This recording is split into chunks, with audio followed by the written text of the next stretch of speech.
Alors, avec l'imprimante, vous allez aussi pouvoir travailler une impression continue. Donc, vous voyez qu'ici, par exemple, le texte le plus mignon a été reproduit plusieurs fois sur la bande de papier. Donc, on va voir ensemble comment travailler ce genre d'effet avec votre application. Alors, vous allez bien entendu d'abord créer votre empreinte. Pour cela, vous allez, donc ici, on va prendre un petit clipart plutôt qu'un texte. Donc, vous allez d'abord sélectionner votre clipart. Voilà, par exemple, je prends ce feuillage, je vais réduire un petit peu la taille, comme ceci. Ensuite, il va falloir faire une fois que vous avez fini en tout cas de traiter votre motif, vous allez faire une double manipulation avant d'imprimer.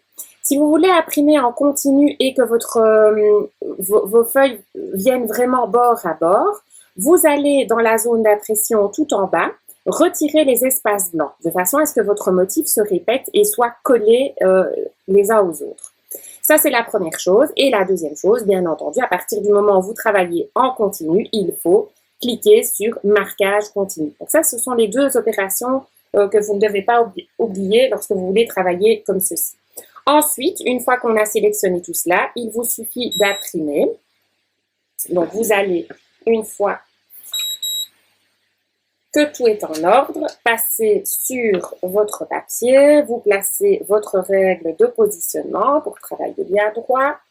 Vous prenez votre imprimante et vous imprimez. Vous allez entendre un bip à chaque fois que votre motif sera imprimé et se finit et que l'autre commence en fait.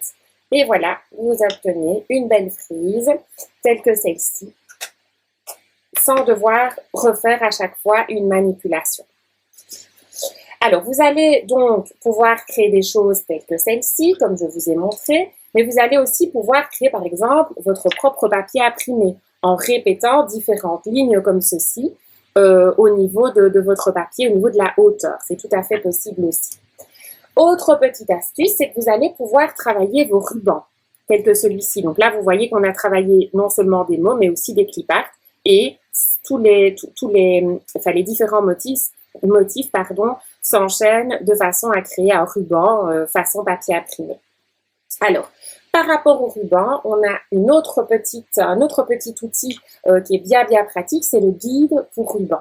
Alors, comment est-ce que ça fonctionne? Eh bien, on va tout simplement venir glisser le ruban. Vous avez 3 zones pour glisser par rapport à la hauteur de vos rubans. Donc ici, on est sur du 15 mm, donc on enfile dans la portion 15 mm. On fait ressortir de l'autre côté. Ça, c'est la première démarche à faire.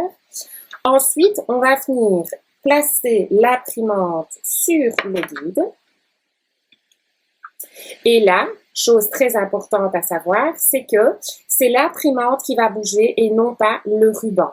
Donc, vous allez bien maintenir le ruban et bouger l'imprimante et l'impression va se réaliser sur le ruban. OK? Donc, une fois que je retire le tout, vous allez voir que l'impression a été réalisée sur le ruban de manière continue. Voilà encore une autre possibilité donc pour créer de chouettes choses avec l'impression en continu.